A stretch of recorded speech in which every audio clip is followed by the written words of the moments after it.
Bem, irmãos e irmãs, que estamos diante de um momento mais forte de Paulo na sua pregação, que é quando ele chega na Grécia. A Grécia é um lugar especial, porque ali o povo desenvolveu bem a filosofia, e depois acabou sendo incorporada no cristianismo, de Aristóteles, Platão. É um povo realmente muito inteligente, de uso da razão. Papa Bento, no discurso que ele fez na Alemanha, ele disse que Deus preparou a fé com os hebreus e a razão com os gregos e se uniu no Evangelho, né? Para quem não sabe, o hebraico é muito pobre em palavras. Por isso que lembra de primos, irmãos, é a mesma coisa. Usa uma palavra só, não tem primos, às vezes usa filho do tio, ben dod, filho do tio. Já o grego tem muito mais palavras, porque a filosofia desenvolveu. Então Paulo está no antro ali da Grécia, e aqui eu realmente fico impressionado com São Paulo. Eu prefiro acreditar que ele estava em êxtase, que o homem, do nada, tem uma inteligência, uma sabedoria. Não existia filosofia, estudo, teologia. Estava começando. Como é que... Acho que o Espírito Santo tem que ter dado uma capacidade extraordinária. Então ele chegou na Grécia, que apesar da filosofia, tinha mitologia grega, né? Os mitos. Os mitos são mais ou menos deuses que se assemelham aos homens. Então são histórias cíclicas que acabam dando uma certa mensagem também para a humanidade. Então ele chegou, tinham várias estátuas dos deuses Netuno, né? Todos os deuses gregos, da mitologia grega. E olha o que ele faz. Passando e observando os vossos lugares de culto, encontrei um altar com a inscrição ao Deus desconhecido. Olha ele. Tem um altar aqui que é um... O que ele fez? Ele pegou algo dos gregos, um gancho, e entrou. Pois bem, esse Deus que vós adorais sem conhecer é exatamente aquele que eu vos anuncio. Impressionante. Você tem um altar ao Deus desconhecido. Aqui é o ponto que a igreja tem ensinado. Hoje em dia é um caos o tal do ecumenismo, né? Porque você fazer ecumenismo sem estar preparado no conhecimento da fé é um caos. E você vai sempre rebaixar a sua fé para ter um bom relacionamento com uma outra religião, mesmo cristã ou não cristã. Mas isso não é ecumenismo. Ecumenismo é o que Paulo está fazendo aqui. Ou diálogo interreligioso, no caso aqui. Ele pega algo que tem em comum e começa a discorrer. O Deus que fez o mundo e tudo que nele existe. Olha a outra perspicácia dele. No fundo, ele está dizendo que os outros deuses são criaturas, no mínimo. Porque se foi esse Deus desconhecido que fez tudo do nada, né? E ele não habita em santuários feitos por mãos humanas, porque ele transcende. Também não é servido por mãos humanas. De um só homem, ele fez toda a raça humana. Ali pela origem de Adão, Eva. Então, criou do nada, ex nihilo. Então, essa perspicácia de São Paulo falta muito hoje. Nós temos que dialogar buscando o que temos em comum, buscando a verdade. O que é verdade para o outro, concorda que tem que ser verdade para mim? Existe um princípio filosófico, chama princípio de não contradição. Uma coisa não pode ser e não ser sob o mesmo aspecto ao mesmo tempo. Difícil de entender isso? Uma coisa não pode ser e não ser sob o mesmo... Não pode ser vermelho e verde o tecido com relação à cor ao mesmo tempo. Ou é vermelho ou é outra cor. Não pode ser microfone e não ser microfone. Esse tem que ser microfone ou não é microfone.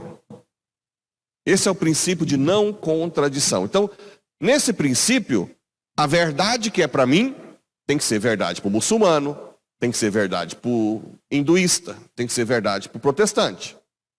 Porque senão um dos dois está errado. Como é que é o caminho de ecumenismo? Nós vamos aumentando essas verdades em comum até chegar à verdade plena. Como a Igreja Católica tem consciência de que tem a plenitude da verdade na sua igreja, teoricamente nós teríamos que chegar até nós. Claro que no meio do caminho entra o chamado orgulho. Né? Dificilmente o outro lado vai aceitar humildemente os argumentos. O que nós temos que fazer? Parar a discussão e rezar.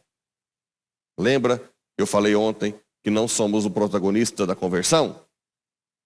Então, se você não viu que no diálogo não está indo, tá bom, depois a gente conversa. Você inicia novena, jejum, penitência e reza pela pessoa. Ela vai se abrindo mais até ela chegar à plenitude da verdade. E aqui também mostra um pouco de fracasso de Paulo, quando ele fala da ressurreição dos mortos. Mas Deus, sem levar em conta a ignorância, agora anuncia aos homens que todos em todo lugar se arrependam. Pois ele estabeleceu um dia que irá julgar o mundo, até de escatologia ele falou, vai julgar o mundo com justiça, por meio do homem, ao ressuscitá-los dos mortos. Aí quando ele falou isso, quando ouviram falar da ressurreição dos mortos, alguns caçoavam, riam. Outros diziam, nós te ouvimos falar disso em outro momento, nós vamos te ouvir. Saíram, mas sempre ficou alguém. Alguns, porém, uniram-se a ele e abraçaram a fé. Ótimo, né? Ali, de tantos, alguns. Entre eles estava Dionísio, o Areopagita, e uma mulher chamada Dâmaris. E outros com eles. Bem, esse é um aspecto importante do ecumenismo, ou do diálogo interreligioso. Você sempre buscar algo em comum na verdade e ir chegando até a plenitude da verdade. Sem abrir mão da sua fé.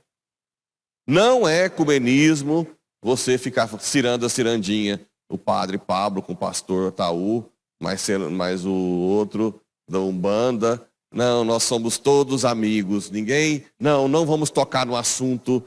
Não vamos falar de imagem para não mexer com eles. Não vamos falar de nada. Nós somos amiguinhos, né? Ciranda, cirandinha. Isso não existe. Nós vamos dialogar buscando a verdade em comum. Quando chegar numa verdade que não é comum, um dos dois tem que estar aberto a descobrir a verdade. Esse é o ponto. Tem que ter... padre, isso é utópico. Não é utópico. Eu antes de ser padre, como médico ainda, eu conheci um casal de pastores da Assembleia de Deus de Anápolis. Nós ficamos amigos. E um dia ele falou, por favor, participa do meu culto, minha pregação. Eu fui, fiquei no fundo da igreja. Aí no final do culto ele tirou a gravata, sentou lá comigo, agradeceu, todo mundo me tratou bem. Depois eu falei, agora vocês vão lá em casa. Chegou lá em casa, tinha um oratório, eu pus o pastor e a pastora do lado. Falei, agora eu vou explicar por que não é idolatria. Ficaram os dois sentados do meu lado, no meio de frente ao oratório. Fui explicando que aquilo não é idolatria, e a iconografia, que não tem sentido nenhum. Mostrei a passagem bíblica. Ficamos amigos. Quando eu vim para ser padre, ele me ligou e falou: nós começamos uma campanha de rezar às 3 horas da manhã pela sua vocação. Simplesmente porque você busca a verdade. Não abri mão, mas também eu não fiquei jogando. Porque vocês vão aos poucos dialogando até chegar na plenitude. E aí o que é que vai nos ajudar? O Espírito Santo. Naquele tempo disse Jesus aos seus discípulos: tenho ainda muitas coisas a dizer-vos, mas não sois capazes de as compreender agora. Quando, porém, vier o Espírito da verdade, é essa confiança que a gente tem que ter. Não é o Pablo com as palavrinhas dele de criatura que vai converter. Mesmo que Deus queira usar, né? Imagina Deus criou, olha para o Pablo conversando, olha lá, tá lutando. Aí o Espírito Santo que vai fazer. Tem que ter essa, é humilhante. Mas ao mesmo tempo tira o peso das nossas costas. É o Espírito Santo que faz tudo. Quando vier o Espírito da verdade, ele vos conduzirá à plena verdade. Olha a plena verdade que eu falei, lembra? Nós vamos pegar as verdades em comum e chegar à plenitude da verdade. Pois ele não faltará por si mesmo, mas dirá tudo o que tiver ouvido, e até coisas futuras anunciará. Os profetismos, está faltando, hoje tem grupo de oração, né? Cadê os profetas? Né? Profetas que falam, venham treinar, está treinando os dons do grupo de oração? Está exercitando? Agora vai ter o grupo da oração com imposição de mãos. Umas 2 quartas-feiras por mês. As pessoas que quiserem receber a oração, partilhar. E uma quarta-feira vai ter plantão até meia-noite. Vamos pôr na rádio para vir os nossos irmãos protestantes, os ateus, para vir receber a oração aqui. Ok? Isso é muito importante. Mas o que eu falo? Acolhe, ama. Ama. Eu matei um ali, fiz uma orgia. Minha filha, Deus te ama. Reza e abraça. Pronto. Agora, abraça, não sei. Agora não pode muito, né? Mas acolhe. Mas vamos levar o Espírito Santo para esse povo. Porque é um povo que não quer dialogar ainda, né? Mas receber uma oração, a carência, eles querem. Ele me glorificará, porque receberá do que é meu e vou-lo anunciará. Está falando que o Espírito Santo glorificará a Cristo. Teve muitas heresias com o ecumenismo, dizendo que o Espírito Santo, ele, na época, no cristianismo, ele apontou Jesus, no islamismo o Espírito Santo apontou Maomé, depois o Espírito Santo apontou... Não, o Espírito Santo sempre aponta Cristo. Por isso que o Papa João Paulo II escreveu um encíclico que chama Dominus Iesus, Jesus o Senhor, para mostrar que é errado achar que o Espírito Santo aponta outra coisa, que não seja Jesus. Certo? Só de curiosidade. Existem 3 tipos de ecumenismo. Só um é o da igreja. Um chama ecumenismo exclusivista, que é aquele dos tradicionalistas. Ou vocês aceitam a fé ou vai para o inferno. Certo? Os bem tradicionais, e que não tem diálogo não. Vem, você muda de vida, não é o que a igreja pede. Tem o pluralista, aquele que cada um rebaixa a sua fé para ser amiguinho, ciranda, cirandinha. Também não é, não. E tem o ecumenismo inclusivista, que é esse de São Paulo. Sim, isso é verdade por isso, vai chegando que vai incluindo o que é verdade das outras religiões até chegar na verdade plena, que é Cristo. Certo?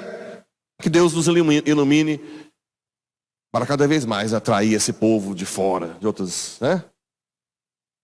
Eu acho que a imposição de mãos hoje tem um grande poder para quem não tem ainda abertura para dialogar com o padre, mas às vezes para receber uma graça do Espírito, as pessoas podem ficar meio tontas e depois procura o padre na confissão. Que Deus nos ilumine, assim seja.